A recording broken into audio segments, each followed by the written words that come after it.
Summary of the poem We Wear the Mask by Paul Laurence Dunbar.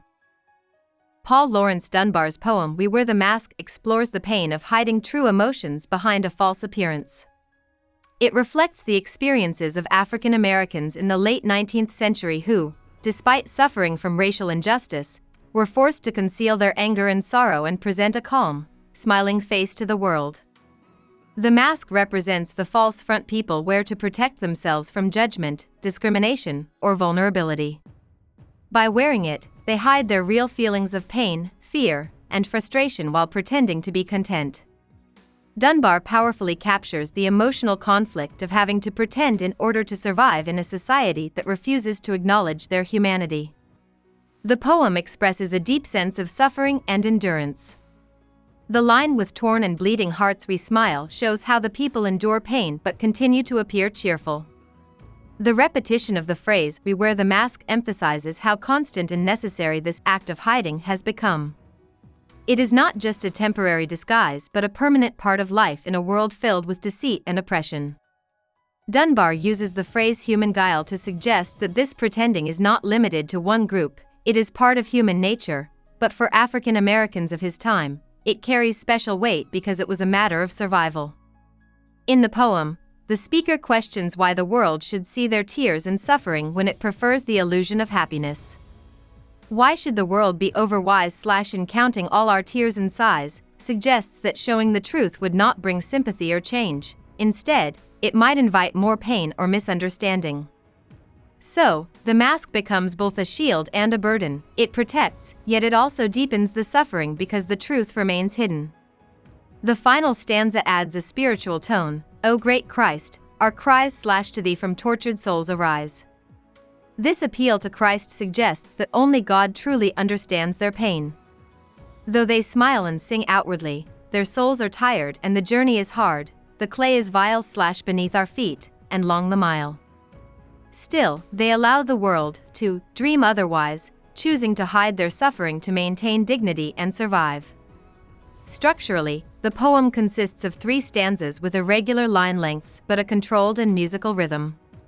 It follows a regular rhyme scheme of ABBA, which gives the poem a steady, song-like quality despite its painful subject.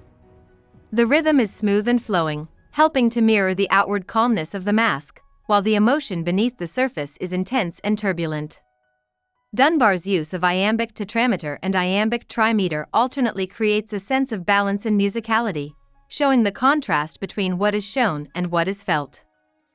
The overall theme of the poem centers on concealment, emotional suffering, hypocrisy, and survival.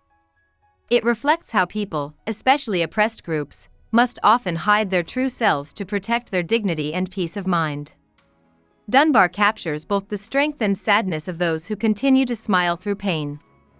The poem remains deeply relevant because it speaks to the universal human experience of pretending to be fine when we are not, while also serving as a historical reflection on racial and social inequality. Through rhythm, structure, and powerful imagery, Dunbar makes We Wear the Mask a moving portrayal of hidden sorrow and quiet resistance. Line-by-line explanation of the poem We Wear the Mask by Paul Laurence Dunbar.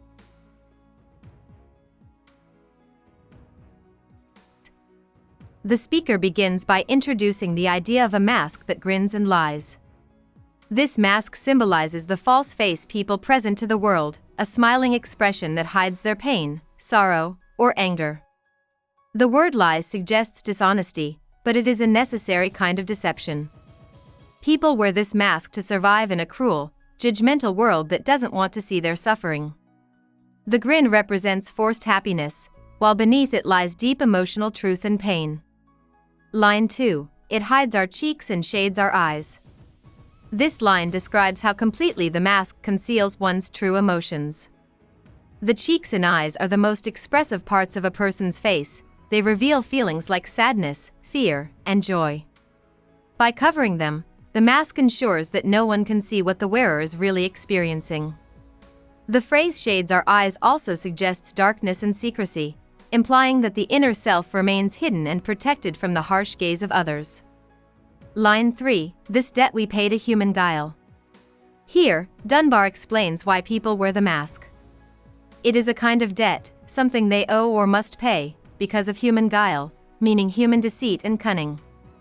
The world is full of hypocrisy and dishonesty, so to survive in it, people must also pretend. The line suggests that wearing the mask is not a choice but an obligation forced by the false nature of society itself. Line 4, with torn and bleeding hearts we smile. This line exposes the pain hidden beneath the mask. Even when their hearts are torn and bleeding with grief, disappointment, or suffering, people still smile outwardly.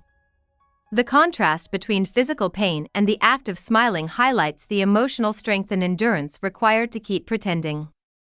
The smile is a disguise. It hides the pain but also symbolizes resilience in the face of hardship. Line 5, and mouth with myriad subtleties. In this line, mouth means to speak or express with care. People speak with myriad subtleties, meaning they carefully choose their words and tone to maintain the illusion created by the mask. They hide their real thoughts and emotions through polite or cautious speech. This line reflects how deeply the act of pretending extends, not just in appearance but in words and behavior as well. Line 6, why should the world be overwise? The speaker questions why the world should be so curious or overwise about their inner pain. The tone here is slightly bitter and defiant. It suggests that the world does not truly deserve to know their suffering because it would not understand or care. The phrase overwise also carries irony. The world thinks itself wise, but in reality, it is blind to truth and compassion. Line 7, in counting all our tears and sighs?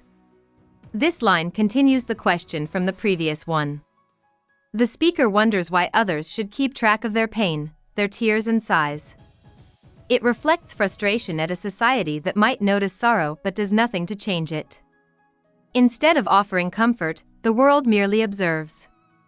Therefore, it is better to hide emotions behind the mask than to reveal them to those who would only count but not care. Line 8, nay, let them only see us, while. Here, the speaker rejects the idea of revealing their pain to the world. Nay means no, expressing firm refusal. They decide that it is better for others to see only the mask, the pleasant, composed exterior, rather than the truth. This line expresses both pride and self-protection. By hiding their struggles, they maintain control over how the world perceives them. Line 9, we wear the mask. This short, powerful line reinforces the poem's central image and theme. It is a declaration, a reminder that wearing the mask is both a habit and a necessity. The repetition strengthens the idea that this act of concealment defines their existence. It also gives the poem a rhythmic and emotional pause before moving into the final stanza, emphasizing that this disguise continues endlessly. Line 10, we smile, but, O great Christ, our cries. The tone shifts here to one of deep emotional and spiritual appeal. The speaker admits that while they smile outwardly, their souls cry out to Christ, the divine listener who can truly understand their pain. This contrast between external calm and internal agony shows the depth of their suffering. It also reflects faith that only God, not people, can hear and comfort their cries. Line 11, to thee from tortured souls arise. This line continues the prayerful tone. The speaker's hidden cries rise up to God from tortured souls. The word tortured emphasizes the intensity of their inner suffering, pain that cannot be seen by the outside world. Yet, by addressing God, they find some spiritual relief, knowing that their cries are heard, even if humans remain blind to their pain. Line 12, we sing, but oh the clay is vile. The act of singing here represents how people continue to live, work, and express joy outwardly despite hardship. However, the clay, symbolizing the earth or human condition, is described as vile, meaning corrupt, impure, or painful. It reflects the harsh reality of life. Their songs are therefore bittersweet, outwardly joyful but rooted in suffering and struggle. Line 13. Beneath our feet, and long the mile. This line extends the image of struggle. The clay beneath our feet suggests that the foundation of their lives is difficult and unpleasant. The mile being long symbolizes the journey of life filled with suffering, obstacles, and endurance. It captures both the physical and emotional weariness of continuing on despite hardship. Line 14. But let the world dream otherwise. The speaker accepts that the world prefers illusions over truth. They say, let the world dream otherwise, let it believe that everything is fine, that the smiles are real. This line shows resignation but also quiet strength. By allowing the world to dream, they choose to maintain their dignity and control over their inner truth. Line 15. We wear the mask. The poem ends with the same powerful declaration it began with. It emphasizes finality and defiance. Despite all the pain, deceit, and endurance described throughout the poem, the mask remains. It represents both suffering and survival, a symbol of human resilience in the face of injustice and emotional pain. The exclamation mark adds force, leaving the reader with a sense of both pride and sorrow, the tragic beauty of strength hidden behind a smile. About the poet. Paul Laurence Dunbar was born on June 27, 1872, in Dayton, Ohio, United States. He was one of the first African American poets to gain national recognition for his work.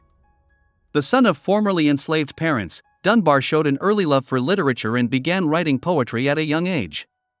Despite facing racial discrimination, he became editor of his high school newspaper and later published his first collection, Oak and Ivy, in 1893. His writing reflected both his personal struggles and the collective experiences of Black Americans during the post-slavery era. Dunbar was known for his ability to write in both Standard English and African American dialect, capturing the voices and emotions of his people.